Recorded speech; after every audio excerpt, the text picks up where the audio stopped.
तो आज हम लोग अपनी ट्रेनिंग मैथोलॉजी पीओटी के नेक्स्ट क्वेश्चंस करते हैं। 30 तक क्वेश्चन पिछले वीडियो में कर चुके हैं। आज 31st क्वेश्चन से स्टार्ट करते हैं। 31st क्वेश्चन बोल रहा है which one of the following is a best tool for scheduling classes work priorities and due dates.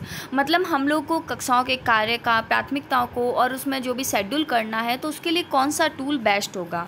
तो उसके लिए हमारे लिए कौन सा टूल बेस्ट होगा, कैलेंडर से हमारे पास डेट्स रहेगी तो हमें पता रहेगा कि कैसे क्या करना है। तो कैलेंडर इसका सही आंसर हुआ। नेक्स्ट क्वेश्चन पर हम लोग चलते हैं। नेक्स्ट क्वेश्चन बोल रहा है a is the one who knows the way goes the way and shows the way. मतलब एक ऐसा इंसान जो उस रास्ते पे चलता है, दूसरों को भी रास्ता बताता है और ख़ुद भी उस रास्ते को जानता भी है। तो ऐसे बंदे को हम लोग क्या बोलेंगे, लीडर बोलेंगे। क्योंकि लीडर की प्रायोरिटी, लीडर की रिस्पॉन्सिबिलिटी होती है कि वो दूसरों को भी रास्ता दिखाए, खुद भी उस रास्ते को फॉलो करे और उसमें हमेशा चले। तो ये इसका सही आंसर हो जाएगा आपके लीडर। नेक्स्ट क्वेश्चन है how many bits are there in one nibbles. एक निबल में कितनी बिट्स होती है। तो ये एक मेमोरी की यूनिट्स होती है। तो कंप्यूटर के अंदर जो मेमोरी होती है उसकी यूनिट होती है। तो एक बिट के अंदर एक निबल के अंदर 4 बिट होती है। एक निबल के अंदर 4 बिट होती है। और हम ऐसे याद रख सकते हैं कि अगर बाइट की बात की जाए, अगर बाइट होता तो उसमें 8 बिट होती और बाइट 8 बिट होती। और अब यहाँ पे क्या पूछा है, निब्बल पूछा है। तो निब्बल में कितनी होती है, 4 बिट होती है।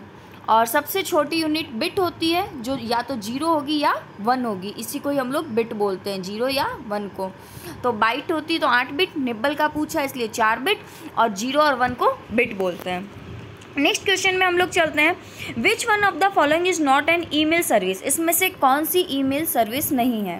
फर्स्ट ऑप्शन बोल रहा है याहू मैसेंजर। नाम से ही पता पड़ रहा है इसके पीछे मैसेंजर आ गया, इसका मतलब ये मैसेजिंग के काम आ रही है, ईमेल की सर्विस नहीं है, याहू मैसेंजर की है। Gmail, Rediff mail, Microsoft Outlook, ये सारी मेल की सर्विसेज होती है।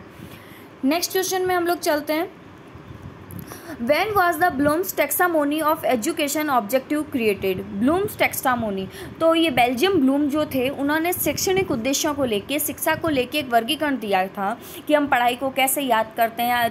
टैक्सामोनी का मतलब होता है आपके, टैक्सामोनी का मतलब होता है क्लासिफिकेशन। तो उसने ये ब्लूम्स ने क्लासिफिकेशन दिया था कि हम लोग कैसे, टैक्सामोनी का अर्थ होता है लर्निंग। तो उन्होंने ये बताया था कि आपको कैसे लर्न करना है। तो लर्निंग का जो क्लासिफिकेशन बताया था वो बताया था 1956 के अंदर। और हम लोग एक बार ये भी देख लेते हैं उन्होंने क्या क्या क्लासिफिकेशन बताया था।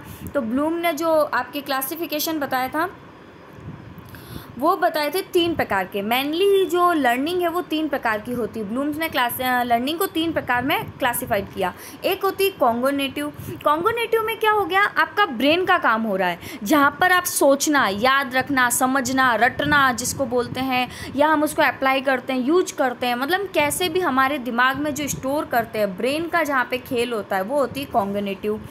सेकेंड बताई थी अफेक्टिव, जहाँ पर इमोशंस रहते हैं। हम लोग ने जैसे तैसे रट लिया है, समझ लिया है, मगर अगर उस चीज़ से हमारा जुड़ाव नहीं है। कभी कभी होता है ना कि हम क्लासरूम में तो बैठे होते हैं मगर हमारी इमोशंस वहाँ नहीं होता, हमारा माइंड वहाँ नहीं है, हम लोग सोच किसी और के बारे में रहते हैं, कहीं बात कुछ और कर रहे होते हैं, तो हमारा दिमाग, दिल कहते हैं कहीं और है और बॉडी सिर्फ वहीं है, तो हमें वो चीज़ समझ नहीं आती। और जिस दिन हम लोग क्लास में इंटरेस्ट के साथ बैठे हैं तो हमारा दिल और दिमाग और हमारी बॉडी सब वहीं है, तो हमें वो सारी चीज़ें समझ आती है। तो उससे बोल रहे हैं कि इमोशंस भी सीखने के लिए उतना ही ज़रूरी है।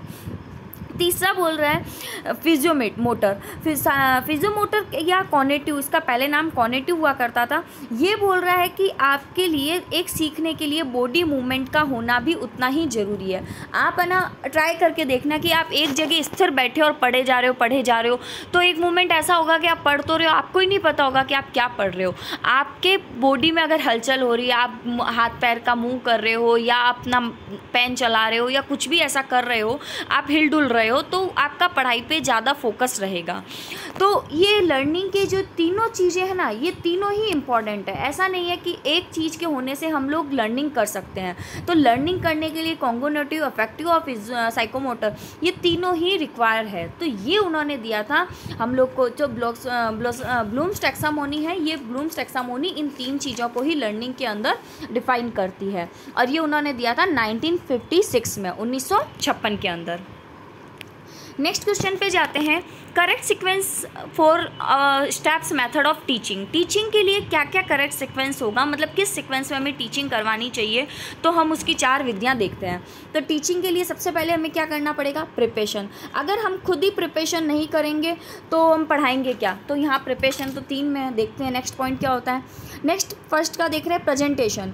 प्रेजेंटेशन, यस, हमने जो प्रिपरेशन की है, हमने जो, जैसे एक मैं टीचर हूँ और मैंने आपके लिए प्रिपेयर किया कोई मटेरियल, आपके आगे जब मैं प्रेजेंट करूँगी तभी तो आप उसे समझ पाओगे, तो पहले उसको प्रेजेंट करना पड़ेगा।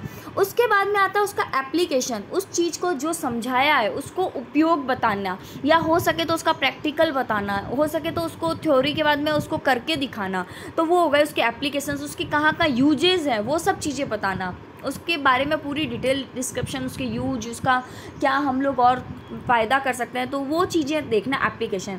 और उसके बाद में टेस्टिंग, मतलब परीक्षण करना कि हाँ भाई उनको जो समझाया गया या वो उनको समझ आया है या नहीं आया। तो स्टेप, टीचिंग के 4 मेन स्टेप क्या होते हैं, प्रिपरेशन, प्रेजेंटेशन, एप्लीकेशन और टेस्टिंग। ये 4 मेन स्टेप्स होते हैं किसी भी सेक्शन के। इन 4 स्टेप्स के थ्रू हम लोग टीचिंग आगे कंटिन्यू करते हैं। नेक्स्ट क्वेश्चन बोल रहा है, national policy of skill development and entrepreneurship was launched in. जो हमारा NSDC है उसने स्किल डेवलपमेंट एंड एंटरप्रेन्योरशिप को कब लॉन्च किया था। अब तो ये हर स्टेट में और सेंट्रल गवर्नमेंट के द्वारा सबसे ज़्यादा इस पर फोकस किया जा रहा है। अब की तो बहुत अच्छा बजट भी पास हुआ है। तो ये स्किल डेवलपमेंट का प्रोग्राम है, ये कब चालू किया गया, 2015 के अंदर इसको चालू किया था। 2015 में, 2015 में ये स्टार्ट किया गया। नेक्स्ट क्वेश्चन है, which of the following is not a method of acquiring skill. Skill को एक्वायर करने का इनमें से कौन सा तरीका नहीं है, नॉट ए मैथड, ये पूछ रहा है नॉट ए मैथड। तो एक्वायरिंग स्किल, स्किल को अर्जित करने का इसमें से कौन सा तरीका नहीं है। फर्स्ट है ऑब्जर्वेशन, और हम लोग किसी चीज़ को अगर कंटिन्यू ऑब्जर्व करेंगे तो हम ज़रूर कुछ ना कुछ उसका 1 या 2% ही सीखेंगे, मगर सीखेंगे ज़रूर। तो ऑब्जर्वेशन से तो हमारी स्किल होती है, एक स्किल को हम एक्वायर करते हैं। सेकंड ऑप्शन नहीं है, कोई बात नहीं। थर्ड देखते हैं, रिपीटेशन। आप किसी चीज़ को बार बार करोगे तो वो आपके स्किल को उल्टा डेवलप करेगी, आपके स्किल को बढ़ाएगी, जिससे आपका उसमें और क्लियरिटी आने लग जाएगी। तो आपका रिपीटेशन तो एक अच्छी चीज़ है स्किल एक्वायर करने की। लीडरशिप स्किल एक्वायर करने की नहीं होगी। लीडरशिप आपको स्किल को यूज करना, लोगों को स्किल देना, ये काम आ जाएगा। तो इसका सही आंसर हो जाएगा लीडरशिप। नेक्स्ट क्वेश्चन देखते हैं हम लोग, in learning psychology skill is related to hand in the same way attitude is related. ये बोल रहा है शिक्षा विज्ञान, शिक्षा का जो मनोविज्ञान है, साइकोलॉजी, मनोविज्ञान के अंदर जैसे स्किल है वो हाथ से संबंधित है, तो उसी तरह एटीट्यूड किससे संबंधित होता है। तो जो हमारा एटीट्यूड होता है वो हमारा आता है हर्ट से, हृदय से। तो इसका सही आंसर होगा हृदय। स्किल हाथ से क्यों है, क्योंकि कौशल वही होता है जो हम अपने हाथ से जितने किसी काम को अच्छे से कर सकते हैं। तो वैसे ही एटीट्यूड हमारे हृदय से आता है। तो इसका सही आंसर होगा हर्ट। नेक्स्ट क्वेश्चन में देखते हैं हम लोग, storing the information in mind and recalling when ever it is need against A stimulus response is called.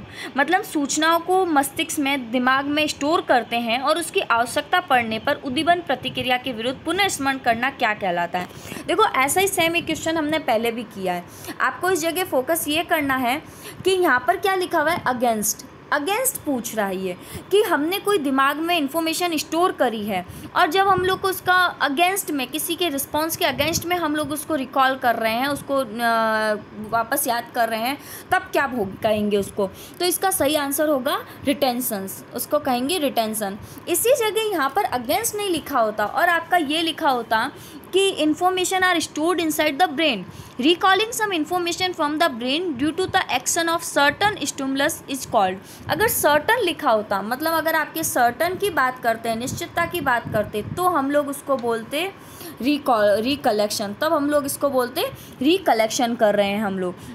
मगर यहाँ पर हम लोग किसकी बात कर रहे हैं, अगेंस्ट की, और जहाँ पर अगेंस्ट है तो वहाँ हम लोग बोलेंगे रिटेंशन। तो इसका सही आंसर हो जाएगा आपके रिटेंशन। तो आज हम लोग इतने क्वेश्चंस देखे हैं, इसके बाद में नेक्स्ट वीडियो के अंदर हम लोग अगले हमारे कुछ क्वेश्चंस देखेंगे। Thank you.